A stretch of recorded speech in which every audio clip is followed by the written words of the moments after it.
अमेठी जिले के तिलोई तहसील के विकासखंड सिंहपुर अंतर्गत ग्राम पंचायत खानापुर चपरा स्थित विद्या कलश हाई स्कूल में राष्ट्रीय विज्ञान दिवस के अवसर पर विज्ञान प्रदर्शनी का आयोजन किया गया। कार्यक्रम का शुभारंभ मुख्य अतिथि के रूप में पधारे राष्ट्रीय वन संपत्ति विज्ञान एवं अनुसंधान संस्थान के सहायक वैज्ञानिक डॉक्टर कृष्ण कुमार रावत ने दीप प्रज्वलन कर किया। विद्यालय के बैंड दल द्वारा मुख्य अतिथि को गार्ड ऑफ ऑनर भी दिया गया। इस अवसर पर विद्यालय अध्यक्ष डॉक्टर राम कल्प तिवारी, कोषाध्यक्ष डॉक्टर जया त्रिपाठी, प्रबंधक डॉक्टर आलोक तिवारी सहित अन्य गणमान्य अतिथियों ने बच्चों द्वारा बनाए गए मॉडलों का अवलोकन किया।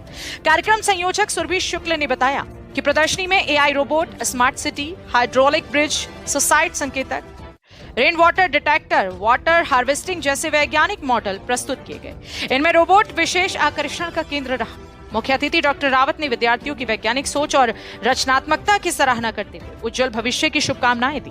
कार्यक्रम में बड़ी संख्या में अभिभावक, शिक्षक और छात्र छात्राएं उपस्थित रहे। भारत टीवी के लिए आनंद त्रिवेदी की रिपोर्ट। मैम, आपके विद्यालय में बच्चों को ये ऐसी प्रतिभा थी, क्या क्या आपके लिए रहा महत्वपूर्ण कि देश के हित को देखते हुए बच्चे आगे भविष्य में जो है नया कुछ करके दिखाएंगे? क्या है पूरा मामला? मेरा नाम सुरभि शुक्ला है। मैं विद्या कॉलेज में और हमारे बच्चों को पहले से उनमें बहुत सारी प्रतिभाएं हैं, लेकिन कुछ ऐसी चीज़ें हैं कि जिसकी वजह से उनको एक अच्छा प्लेटफॉर्म की ज़रूरत रहती है। बस किसी भी विषय में, किसी भी क्षेत्र में हमारे विद्या कॉलेज के बच्चे बहुत आगे हैं, चाहे वो बैंड का हो, चाहे वो किसी भी क्षेत्र में हो, पढ़ाई में हो, डांस में हो। लेकिन अभी हमारे यहाँ विज्ञान प्रदर्शनी का आयोजन भी पहली बार होता है, बट हमारे बच्चों में वो प्रतिभा थी कि वो अच्छे से अच्छा काम कर सके। जैसा अभी सर ने बताया कि एआई से लेके वो बेसिक जो मॉडल्स हैं उनके वहाँ तक का उन्होंने जो है मॉडल्स तैयार किए हैं, तो उस हिसाब से हमें उसमें कुछ बताने की विशेष ज़रूरत है नहीं, उन्होंने करके दिखाया है।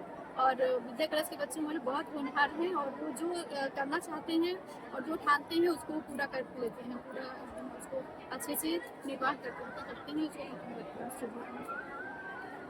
सर, आज विद्या कलश विद्यालय में आपने देखा बच्चों के द्वारा कौन कौन से क्षेत्र में बच्चों की प्रतिभा दिखी, और क्या लगता है कि आगे बढ़कर कौन सी चीजें विद्यालय में बच्चों के लिए और अनिवार्य होनी चाहिए? जी, पहली बात तो बहुत अच्छा लगा बच्चों ने इस तरह के जो यहाँ पर मॉडल वगैरह लगाए हैं, देख करके मुझे बहुत खुशी हुई। खासतौर पे बड़े शहरों से दूर छोटे इलाकों के बच्चों को भी इस तरह से थोड़ा विज्ञान के प्रति रुचि हो रही है, उसको देख करके बहुत अच्छा लगा। निसंदेह जो कॉलेज के इसके लोग हैं, जो इसके लिए जिम्मेदार हैं, प्रबंधक से लेकर के टीचर तक, वो सारे इसके लिए मतलब बधाई के पात्र हैं कि बच्चों को इस तरह की सुविधाएं मिल रही हैं। यहाँ पर विज्ञान के बारे में बताया जा रहा है। मैंने देखा यहाँ पर बच्चों ने अभी छोटे जो बेसिक मॉडल से लेकर के एआई तक के मॉडल बनाए हुए हैं, रोबोटिक्स पे बनाए, एआई पे बनाए, और देखा जाए तो आजकल यही आने वाले समय में मांग है इन चीज़ों की।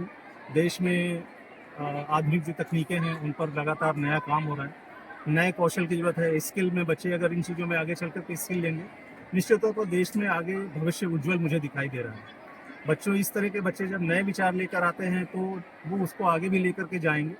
और हम लोग जिस आज से 20-30 साल पहले में और अब में फ़र्क देखें तो बहुत कुछ दुनिया बदल गई है, विज्ञान तकनीकी नए सोपान चढ़ चुकी है, और इसके हिसाब से बहुत ज़्यादा समय की मांग भी हो गई है हमारा देश में। अगर हमें विकसित बनाना है, आत्मनिर्भर बनाना है, तो इस विज्ञान के क्षेत्र के जरिए ही इन चीज़ों को संभव किया जा सकता है। बहुत सारे अन्य क्षेत्र हैं, लेकिन तकनीकी, विज्ञान और वैज्ञानिक तरीके से किसी भी क्षेत्र में जाकर के शोध करना, अपने विचारों को एक मूर्त रूप देना, अपने आइडियाज़ को सामने लाना बहुत बड़ी बात होती है। मुझे अच्छा लगा कि यहाँ पर बच्चों को इस तरह की शुरुआती शिक्षा मिल रही है, जिससे वो आगे चल करके ये विज्ञान के क्षेत्र में नाम कमा पाए। मैं शुभकामनाएं देता हूँ बच्चों को उनके आगे आने वाले भविष्य के लिए।